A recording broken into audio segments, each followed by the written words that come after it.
Good morning વિદ્યાર્થી મિત્રો, રસાયણ વિજ્ઞાનના લેક્ચરમાં તમારું સ્વાગત છે. ચેપ્ટર 1 રસાયણ વિજ્ઞાનની કેટલીક પાયાની સંકલ્પનાઓ. લાસ્ટ લેક્ચરમાં આપણે તત્વયોગમિતિ એના વિશેની માહિતી મેળવી.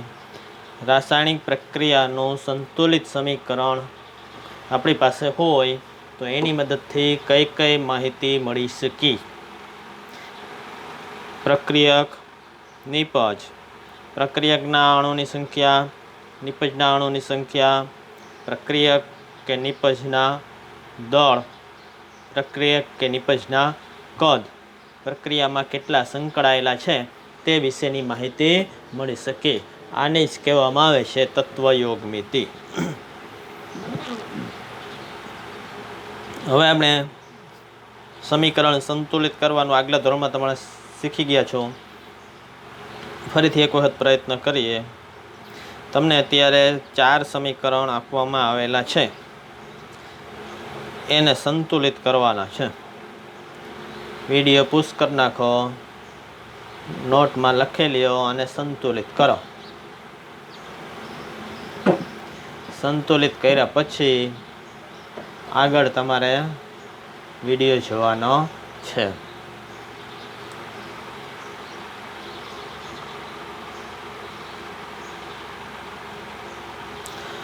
તમે સંતુલિત સમીકરણ કરેલા હશે તેને આપેલા જવાબ સાથે સરખાવો. આપેલા જવાબ સાથે સરખાવો.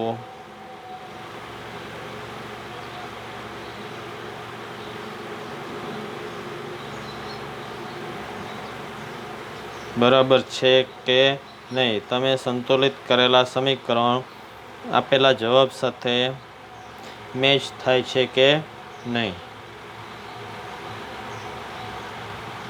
મેચ ન થતા હોય તો જવાબને બાજુમાં રાખી દો અને ફરીથી તમારી રીતે સંતુલિત કરો. જેટલા સમીકરણ ખોટા પડેલા છે તેને સંતુલિત કરો અને પછી આગળ વિડીયો જોવાનો છે.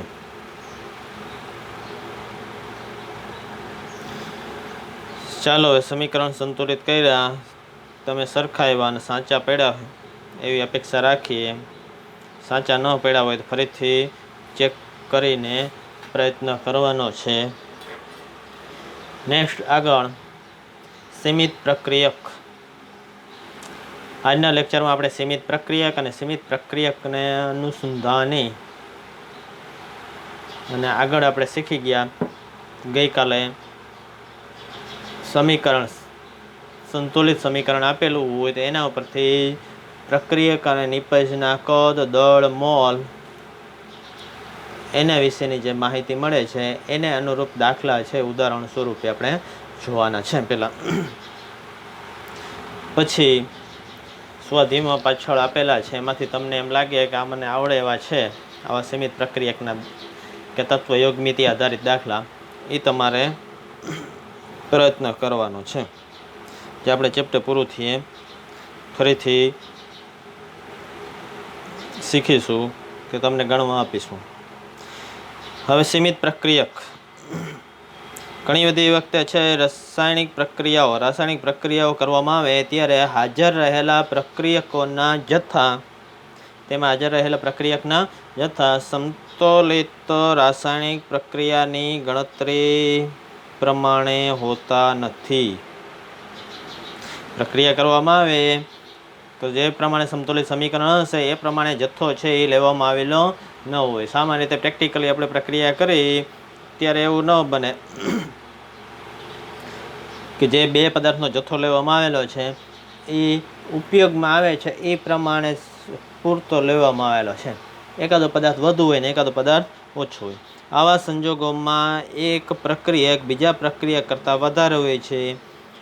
અમુક પ્રક્રિયક છે બીજા પ્રક્રિયક કરતાં વધુ હોય. જે પ્રક્રિયકની અંદર આપવામાં આવેલો છે એ પ્રક્રિયક ઓછા પ્રમાણમાં હોય તે કેટલાક સમય પછી વપરાઈ જાય. પ્રક્રિયક ઓછા પ્રમાણમાં હોય તે કેટલાક સમય પછી વપરાય જાય. ત્યારબાદ બીજા પ્રક્રિયકનું પ્રમાણ ગમે તેટલું હોય તો પણ પ્રક્રિયા આગળ વધતી નથી. બીજા પ્રક્રિયકનું પ્રમાણ ગમે તેટલું હોય તો પણ પ્રક્રિયા આગળ વધશે નહીં. આથી જે પ્રક્રિયક વપરાઈ ગયેલ છે તે બનતી નિપજના ઉત્પાદનને સીમિત કરે છે. જે નિપજ બને છે એનું ઉત્પાદન છે એને શું કરશે? સીમિત કરે છે. તેથી તેને સીમિત પ્રક્રિયક કહેવામાં આવે છે. આથી એને શું કહેવામાં આવશે? સીમિત પ્રક્રિયક. દાખલા તરીકે ગઈકાલે આપણે પ્રક્રિયા જોયેલી હતી CH4 મિથેન વાયુ સ્વરૂપ, એની O2 સાથેની પ્રક્રિયા થાય એટલે એમાંથી નિપજ તરીકે મળે છે CO2 પ્લસ H2O 2H2O. હવે અહીંયા છે એ ઓક્સિજન છે વાતાવરણમાંથી ઉપયોગમાં આવશે. મિથેન છે જેટલો અવેલેબલ હોય ગોબર ગેસ પ્લાન્ટમાં કે મિથેનના બોટલની અંદર જેટલો અવેલેબલ હશે એટલો સળગશે. એટલે જેવો મિથેનને દહન કરવામાં આવે, સળગાવવામાં આવે, ઓક્સિજન વાતાવરણમાં તો પુષ્કળ પ્રમાણમાં છે, તો પ્રક્રિયા થઈને કાર્બન ડાયોક્સાઇડ અને H2O બનશે. તો ક્યાં સુધી બનશે? જ્યાં સુધી મિથેન હાજર હોય ત્યાં સુધી. સ્વાભાવિક છે, તો સીધી સમજૂતી છે એવું કંઈ. તો મિથેન છે એ જેટલો હાજર હશે, વાતાવરણમાં ઓક્સિજન તો પુષ્કળ પ્રમાણમાં છે, પ્રક્રિયા ચાલુ જ નહીં રહે. ક્યાં સુધી ચાલુ રહેશે?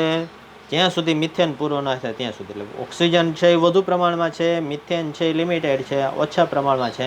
તો ઓછો જે પ્રક્રિયક છે એ પૂરો થઈ જાય ત્યાં સુધી પ્રક્રિયા ચાલુ રહે, ત્યાર પછી આગળ પ્રક્રિયા થશે નહીં, આગળ પ્રક્રિયા વધશે નહીં. તો અહીં મિથેન છે એને સીમિત પ્રક્રિયક કહેવાય. આવી રીતના પાત્રમાં બે પ્રક્રિયક લેવામાં આવેલા છે, તો બેયના જથ્થા જુદા જુદા હોય, પ્રક્રિયકમાં પણ એનો જુદો જુદો ઉપયોગ થતો હોય. એમાંથી એકનું પ્રમાણ ઓછું હોય તો એને કહેવામાં છે સીમિત પ્રક્રિયક. અને એ પ્રક્રિયકની મદદથી નિપજનું પ્રમાણ છે એ સીમિત થશે. નિપજનું પ્રમાણ એના આધારે નક્કી થશે. તેથી આ પ્રક્રિયક, અત્યારે સીમિત પ્રક્રિયા કોણ થશે? CH4 methane. ઓછા પ્રમાણમાં કોણ છે? મિથેન. તો આ પ્રક્રિયકને કહેવામાં છે સીમિત પ્રક્રિયક. તત્વયોગમિતિ ગણતરી કરતી વખતે આ બાબતને ધ્યાનમાં રાખવાની હોય છે. તત્વયોગમિતિની ગણતરી કરતા હોય, કેવી ગણતરી તત્વયોગમિતિની? તો તત્વયોગમિતિની ગણતરી એટલે દાખલા તરીકે પ્રક્રિયા છે CH4 પ્લસ O2, એમાંથી CO2 અને H2O બને છે. હવે તમને કહેવામાં આવે મિથેનના 5 મોલ લેવામાં આવે, મિથેનના 5 મોલ લેવામાં આવે તો નિપજ કેટલી મળે? કાર્બન ડાયોક્સાઇડના કેટલા મોલ મળે નિપજમાં? તો 5 મોલ મળે. ઓક્સિજન તો વાતાવરણમાંથી ઉપયોગમાં લેવાનો છે એટલે એ પુષ્કળ પ્રમાણમાં હશે. ઓક્સિજન છે એ પૂરતા પ્રમાણમાં હશે, તો એના માટે છે એ અહીંયા કહેવામાં આવે મિથેનના 2 મોલ છે, ઓક્સિજનના 10 મોલ છે, તો નિપજ કેટલી મળે? તો ઓક્સિજનના 10 મોલ છે એના આધારે નિપજ નહીં મળે. મિથેનના 2 મોલ છે એના આધારે કાર્બન ડાયોક્સાઇડના 2 મોલ મળશે. ઓક્સિજન ભલે ગમે તેટલો હોય, પાણીના 2 મોલ મળશે. બરાબર. તો અહીંયા છે CH4 સીમિત પ્રક્રિયક. મિથેનના 2 મોલ વપરાઈ જાય, ઓક્સિજનના 10 મોલ છે એટલે એની સામે 4 મોલ વપરાશે, બાકીના 6 મોલ પડ્યા રહેશે. એક મિથેન વપરાય તેની સામે 2 મોલ છે એ ઓક્સિજન વપરાય છે, એટલે 2 મોલ વપરાય ત્યારે ઓક્સિજનના 4 મોલ છે એ વપરાશે, બાકીના 6 મોલ 10 મોલ આપણી પાસે હોય. આના 2 મોલ હોય અને આના 10 મોલ હોય, તો એની અંદરથી 2 મોલ વપરાઈ જાય, પછી ઓક્સિજન ખાલી બાકી વધશે, તો એ પ્રક્રિયા કરશે નહીં. તો આ બાબત છે એને કહેવામાં આવે છે સીમિત પ્રક્રિયક. બરાબર છે. હવે આ મુજબના ઉદાહરણ આપણે જોવાના છે. આ મુજબના ઉદાહરણ આપણે જોઈએ. દ્રાવણમાં પ્રક્રિયા એ અલગ છે, પછી જોઈએ. ત્યાર પહેલાં તત્વયોગમિતિ અને સીમિત પ્રક્રિયક એના માટેના ઉદાહરણ છે આપણે અત્યારે શીખીએ. 16 ગ્રામ મિથેનના દહનથી ઉત્પન્ન થયેલ પાણીના જથ્થો ગણો. 16 ગ્રામ મિથેનનું દહન કરવામાં આવે તેનાથી ઉત્પન્ન થયેલ પાણીનો જથ્થો ગણવા. તો પહેલાં આપણે સમીકરણ લખવું પડશે મિથેનના દહન માટેનું. અમુક સમીકરણ છે અત્યારે આપેલા છે, અમુક સમીકરણ તમે આગળ ભણેલા છે એનો ઉપયોગ કરવાના થશે, પણ ચિંતા ન કરતા. આ ટાઈપના સમીકરણ આપણે 2 વર્ષની અંદર કે 1 વર્ષની અંદર ઘણા બધા શીખવાના છે. અત્યારે પૂરતું 11માં પૂરતું છે એ આમાં જે આપેલા છે ઉદાહરણ જોવાના થશે. જી નીટની પરીક્ષામાં આ સિવાયને આવી શકે, પણ કયા આવશે? તો આપણે જે આગળ ભણીશું, જુદા જુદા સમીકરણ શીખીશું, એમાંથી કોઈ પણ સમીકરણ વિશે માહિતી પૂછી શકે છે. એટલે આપણે 2 વર્ષમાં ભણશું એ સમીકરણ આપણે ક્લિયર થઈ જશે, એટલે ટેન્શન લેવાની જરૂર નથી. અત્યારે મિથેનનો દહનનું આગળ સમીકરણ જોયું, બરાબર છે, અને બીજા ન જોયા હોય તો અંદર શીખવાનું થશે લિમિટેડ, એ જોઈ લેવાનું. મિથેનનું દહન CH4 + O2, એમાંથી CO2 ને H2O બને. સમીકરણ સંતુલિત કર્યું. સમીકરણ સંતુલિત ફરજિયાત હોવું જોઈએ જ્યારે પ્રક્રિયા માટે તત્વયગમિતિની ગણતરી કરતા હોય ત્યારે. ફરીથી તત્વયગમિતિની ગણતરી મતલબ પદાર્થ આપેલા હોય પ્રક્રિયક તરીકે અથવા નિપજ તરીકે, એમાંથી અમુકનો જથ્થો છે એ જાણીતો હોય અથવા તમને આપી દીધો હોય, બીજાનો જથ્થો મેળવવો હોય ત્યારે તત્વયગમિતિનો ઉપયોગ કરવાનો થાય. તો એના માટે સમીકરણ સંતુલિત લેવું પડે. અત્યારે મિથેનના દહન માટેનું સમીકરણ સંતુલિત છે, જુઓ છે ને, સંતુલિત જોઈ લ્યો. હવે આપણે ગણતરી કરી. 16 ગ્રામ મિથેનના દહનથી ઉત્પન્ન થયેલ પાણીનો જથ્થો કેટલો? કાર્બન ડાયોક્સાઇડ ઉત્પન્ન થાય, પણ અત્યારે આપણને પૂછ્યું નથી, પાણી પૂછ્યું. કાર્બન ડાયોક્સાઇડ પૂછે તો આ પ્રમાણે ગણતરી કરી શકીએ, બરાબર છે. 16 ગ્રામ મિથેન, તો 16 ગ્રામ મિથેન એના દહનથી ઉત્પન્ન થયેલા કાર્બન ડાયોક્સાઇડ અથવા પાણીનો જથ્થો કેટલો, અથવા તો 16 ગ્રામ મિથેન સાથે ઓક્સિજન કેટલો પ્રક્રિયા કરશે, તો એ પણ આપણે નક્કી કરી શકીએ છીએ, બરાબર છે. તો એ નક્કી કરવા માટે સમીકરણનો ઉપયોગ કરવાનો થશે. શેનો ઉપયોગ કરવાનો થશે? સમીકરણનો. હવે આપણે આ છે ડાયરેક્ટ પદ્ધતિ છે, જોઈએ. અહીંયા આપેલું છે પહેલાં 1 મોલ મિથેન છે. 16 ગ્રામ મિથેન બરાબર કેટલા થશે મોલ? 1 મોલ. મિથેનનું આણ્વીય દળ એટલા વડે ભાગાકાર કરો, 16 ભાગ્યા 16 એટલે 1 મોલ થયો. 1 મોલ મિથેનનો ઉપયોગ થાય ત્યારે 2 મોલ પાણી આપે છે. તો ત્યાં 16 ગ્રામ મિથેનનો ઉપયોગ થાય એટલે 2 મોલ પાણી મળશે. કેટલા મોલ પાણી મળશે? 2 મોલ. 2 મોલનું દળ કેટલું? 36. ડાયરેક્ટ આવી ગયું ડાયરેક્ટ, બરાબર છે. નીચે આપેલો છે 2 મોલ પાણી આપે. 1 મોલ મિથેનનો ઉપયોગ થાય એટલે 2 મોલ પાણી આપે. ક્યાંથી ખબર પડી? સમીકરણ ઉપરથી. 2 મોલ H2O, તો એનું વજન 36 ગ્રામ. આપણો જવાબ આવી ગયો. કેટલા ગ્રામ પાણી મળે? 36 ગ્રામ. પણ આપણે માટે કોઈ પણ સમીકરણ હશે, સમીકરણ લખી નાખવાનું. સમીકરણ લખ્યા પછી ગણતરી માટે છે એ CH4 + 2O2, એમાંથી મળે છે CO2 + 2H2O.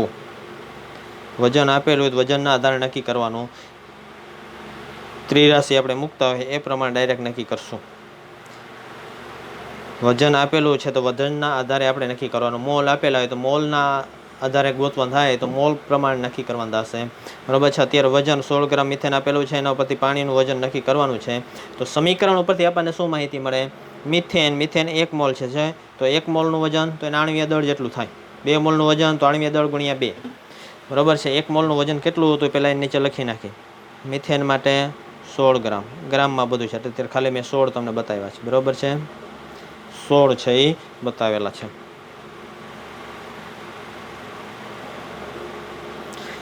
16 ઓક્સિજન અત્યારે ગણવો નથી. બીજું સામે શું ગણવાનું છે? પાણી. તો પાણી માટે લખી નાખી. પાણીનું H2O 1 મોલ, 1 મોલનું આણ્વીય દળ, ઓક્સિજન પરમાણ્વીય દળ 16 યાદ કરવાનું કીધું તો આપણે કોષ્ટકમાંથી. હાઇડ્રોજન માટે પરમાણ્વીય દળ 1 ગુણ્યા 2 એટલે 2 + 16 18 ગુણ્યા આગળ કેટલા છે? ગુણાકારમાં H2Oમાં ગુણાકારમાં કેટલા છે? 2 છે, દેખાય છે 2. તો H2Oમાં ગુણાકારમાં જે 2 છે એ 18 ગુણ્યા 2 એટલે કેટલા થશે? કેટલા થાય? 36. 18 ગુણ્યા 2 એટલે કેટલા થાય? 36 થશે. 16 ગ્રામ મિથેનનું દહન થાય એટલે 36 ગ્રામ H2O મળે. ડાયરેક્ટ જ છે અત્યારે તો. હવે તમને જેટલા કીધા હોય, અત્યારે કેટલા કીધા છે? 16. તો એના માટે કેટલો મિથેન? આ પ્રમાણે H2O પાણી, તો એ ત્રિરાશિ મૂકવાનું થાય. 16 ગુણ્યા 36 ભાગ્યા 16. 16 ગુણ્યા 36 આ બેનો ગુણાકાર, એને ભાગ્યા 16 તો એટલો છે એ 16 ગ્રામના દહનથી મળશે. 16 ઉડી જાય, બાકી વધે 36 ગ્રામ. કેટલો બાકી વધે? 36 ગ્રામ. હવે 16ના બદલે તમને 18 કહેવામાં આવેલું હોત, 16ના બદલે શું કહેવામાં આવેલું હોત? 18 કહેવામાં આવેલું હોત. 16ના બદલે છે એ 18 કહેવામાં આવેલું હોય તો પણ આ જ પ્રમાણે છે એ નક્કી કરવાનું થાય. તો પણ આ જ પ્રમાણે નક્કી કરવાનું થશે. બરાબર છે? 16ની જગ્યાએ અહીંયા 18 મૂકી દો. 16ની જગ્યાએ 18 મૂકી દો તો 18 ગુણ્યા 36 ભાગ્યા 16. બરાબર? 18 ગ્રામ મિથેન હોય તો કેટલો H2O મળે? તો આ પ્રમાણે નક્કી કરવાનું રહેશે. બરાબર છે? નેક્સ્ટ,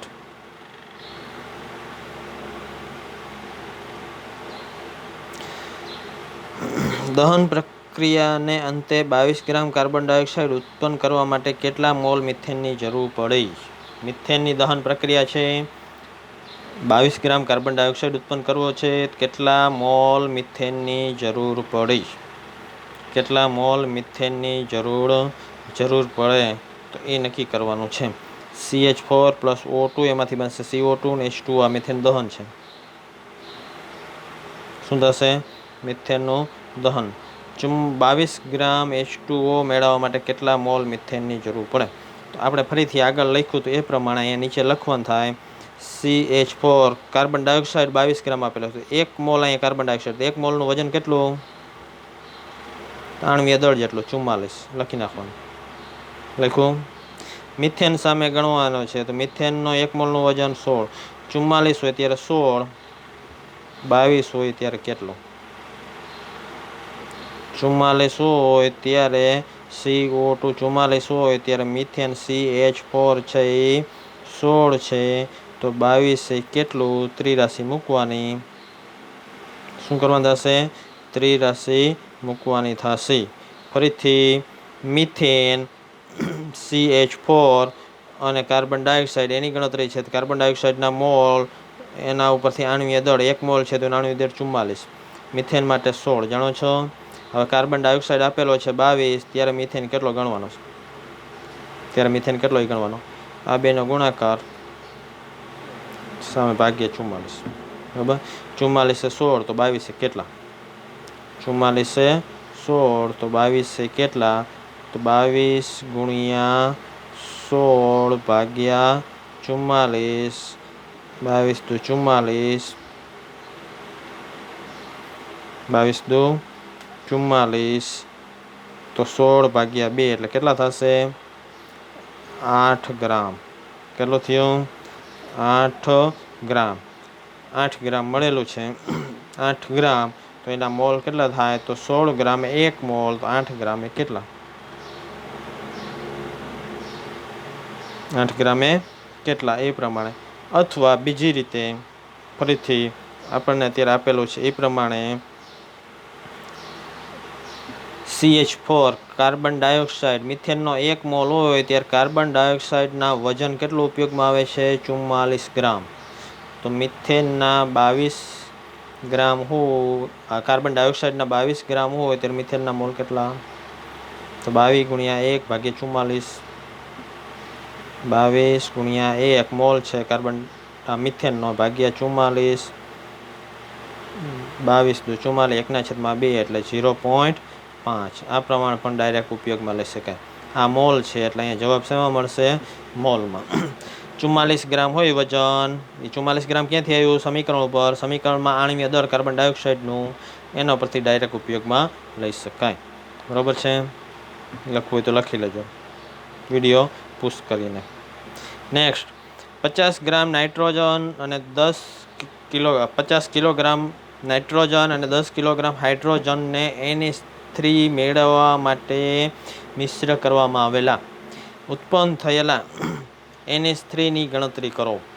ઉત્પન્ન થયેલા NH3ની ગણતરી કરવાની છે. નાઇટ્રોજન કેટલો લેવામાં આવેલો છે? 50 કિલો. નાઇટ્રોજન કેટલો લેવામાં આવેલો છે? 50 કિલોગ્રામ. હાઇડ્રોજન કેટલો છે? 10 kilogram. Nitrogen 50 kilogram, hydrogen 10 kilogram. એના ઉપરથી છે એ ગણતરી કરવાની છે.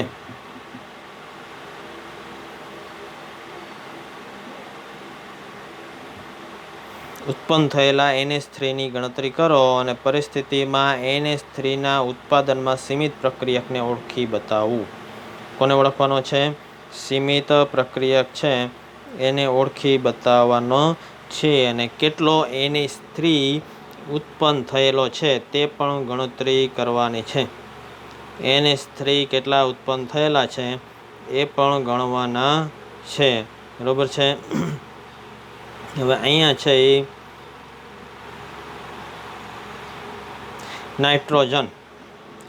નાઇટ્રોજનના આણ્વીય દળ, નાઇટ્રોજન માટે આણ્વીય દળ 14 ને 28. નાઇટ્રોજનનું પરમાણુ દળ 14, એના પરથી આણ્વીય દળ 28. હાઇડ્રોજનનું આણ્વીય દળ 2 ગુણ્યા કેટલા મોલ છે? 3. 2 ગુણ્યા 3 એટલે ટોટલ થશે 6. ટોટલ કેટલું થયું? 6. તો 6 મોલ છે એ હાઇડ્રોજન હોય, 6 ગ્રામ હાઇડ્રોજન હોય, 28 ગ્રામ નાઇટ્રોજન હોય. 6 ગ્રામ હાઇડ્રોજન સાથે 28 ગ્રામ નાઇટ્રોજન પ્રક્રિયા કરે ત્યારે એમોનિયા NH3 આણ્વીય દળ 14 + 3 17 દુને 34 ગ્રામ એમોનિયા મળે. પહેલાં તો નાઇટ્રોજન સાથે કેટલો હાઇડ્રોજન પ્રક્રિયા કરે તો 28 ગ્રામ નાઇટ્રોજન હોય તેની સાથે 6 ગ્રામ છે હાઇડ્રોજન પ્રક્રિયા કરે. 28 દુને 56 ગ્રામ હોય તો કેટલા ગ્રામ પ્રક્રિયા કરે? 12 ગ્રામ પ્રક્રિયા કરશે. કેટલા ગ્રામ પ્રક્રિયા કરશે? 12 ગ્રામ. તો પહેલાં આપણે સીમિત પ્રક્રિયકને ઓળખવો છે. NH3ના ઉત્પાદનમાં સીમિત પ્રક્રિયકને ઓળખી બતાવો. તો પહેલાં છે એ સીમિત પ્રક્રિયકને ઓળખવો છે. સીમિત પ્રક્રિયક કેવી રીતના ઓળખવામાં આવે છે? બરાબર છે. અહીંયા મોલ છે એ ગણતરી આપી છે. આપણે NH3ના ઉત્પાદનમાં કેટલું NH3 મળે છે એ ગણતરી કરવાની છે. ગણતરી પછી કરશું. પહેલાં છે એ સીમિત પ્રક્રિયક છે એને ધ્યાનમાં લેવાનો થાય. કયો પ્રક્રિયક છે એ સીમિત પ્રક્રિયક છે? કયો પ્રક્રિયક સીમિત પ્રક્રિયક છે? તો એ નક્કી કરવા માટે એના મોલ છે એ ધ્યાનમાં લેવા પડે. હાઇડ્રોજન 3 મોલ વપરાય, નાઇટ્રોજન 1 મોલ વપરાય. તો નાઇટ્રોજનના જેટલા મોલ છે એના કરતાં 3 ગણા મોલ હાઇડ્રોજનના છે કે નહીં એ આપણે જોવાનું થાય.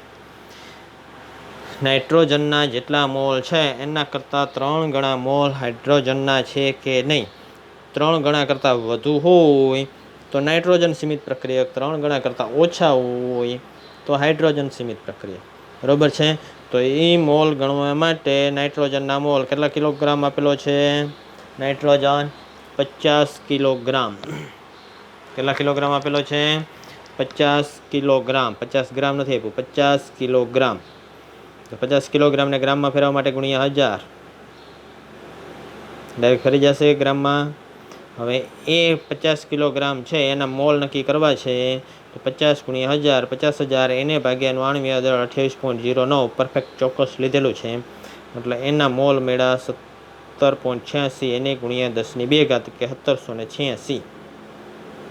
10⁻² એટલે ગુણ્યા 100, 1786 મોલ છે.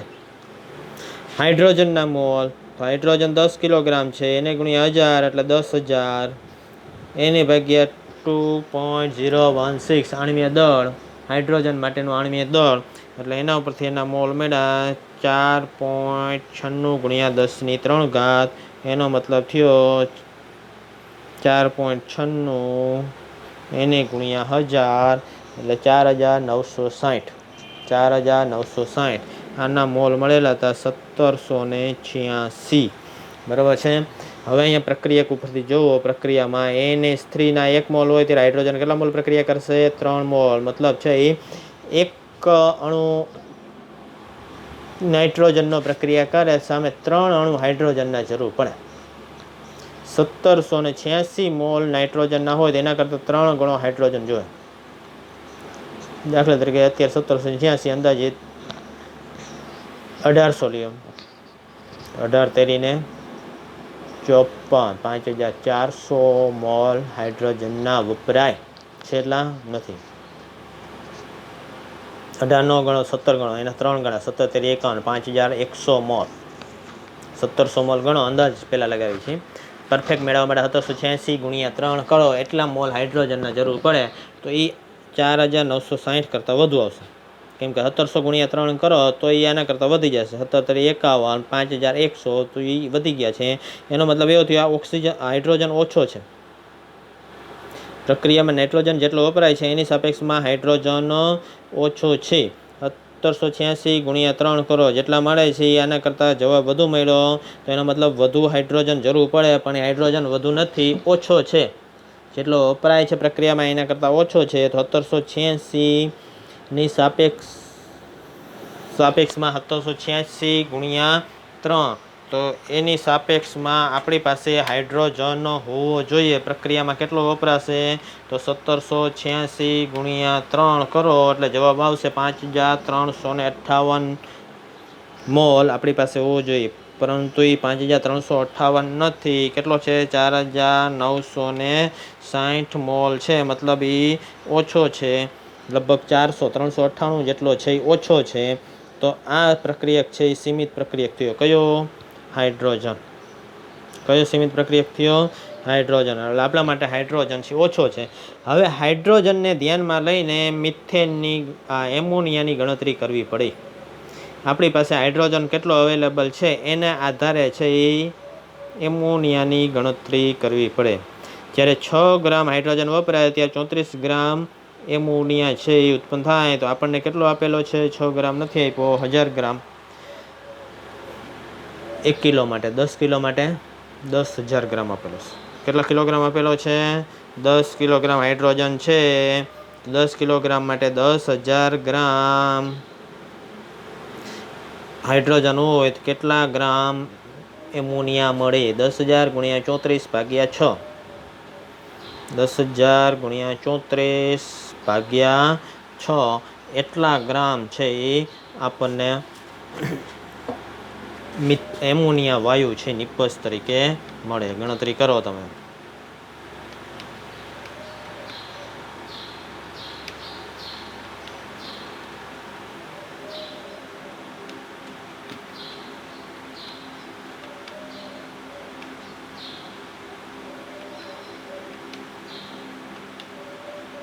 પેલી ગણતરી કેટલો મળે? 56.67 કિલોગ્રામ. 56.67 કિલોગ્રામ છે એ આપણને એમોનિયા છે એ નિપજ તરીકે મળશે. એમોનિયા નિપજ તરીકે મળશે. બરાબર છે. આણ્વીય દળ અહીંયા પરફેક્ટ લીધેલું છે એટલે થોડોક ફરક આવશે. આપણે ડાયરેક્ટ આણ્વીય દળ કેટલું ગણેલું છે અહીંયા? હાઇડ્રોજન માટે 2.016 બદલે ગણેલો છે 2 ખાલી. NH3 એમોનિયા માટે છે એ પરફેક્ટ આણ્વીય દળ છે એ ગણતરી લીધેલી નથી. નાઇટ્રોજન, હાઇડ્રોજન, તો એ પરફેક્ટ ગણતરી તમે લ્યો. બરાબર છે. 6 બદલે છે એ પરફેક્ટ ગણતરી લ્યો. 6.48 6.048 એટલો છે એ H2O માટે, H2 હાઇડ્રોજન માટે ગણતરીમાં લેવામાં આવે. H2 માટે છે એ ગણતરી લેવામાં આવે. અને ત્યાર પછી છે એ એમોનિયા માટે પરફેક્ટ ગણતરી કરો. NH3 એ મુજબ છે એ નાઇટ્રોજન અને હાઇડ્રોજનનો એ મુજબ છે એ ગણતરી કરો એટલે 56.1 કિલોગ્રામ છે એ NH3 મળશે. 56.1 કિલોગ્રામ NH3 મળશે. આટલી લાંબી ગણતરી કરવાની જરૂર નથી. આપણે મેં હમણાં કીધું એ પ્રમાણે પહેલાં સીમિત પ્રક્રિયક મોલ પ્રમાણે ગણી લેવાના અહીંયા સુધી. બરાબર છે. મોલ પ્રમાણે ગણી લીધા. કેટલા મોલની જરૂર પડે એ ગણી લીધા છે. હાઇડ્રોજનના મોલ નાઇટ્રોજનના મોલ બેયના ગણતરી કરી એના ઉપરથી છે એ સીમિત પ્રક્રિયક ઓળખી લીધો પછી છે એ આ પ્રમાણે ગણતરી ડાયરેક્ટ મૂકી દેવાની થાય, આ ગણતરી મૂકી દેવાની થાય. ક્લિયર? એટલે આ મુજબ છે એ સીમિત પ્રક્રિયક અને તેની ગણતરી છે એ કરવાની રહેશે. નેક્સ્ટ લેક્ચરમાં ક્લિયર છે એ જોશું. આગળ છે અમુક દાખલા છે સોલ્વ કરવાના થશે, એની અંદર વધુ ચોકસાઈપૂર્વક છે એ જોશું. નીટવાળા માટે વધુ પ્રેક્ટિસ કરવાની જરૂર રહેશે. બરાબર છે. Thank you very much.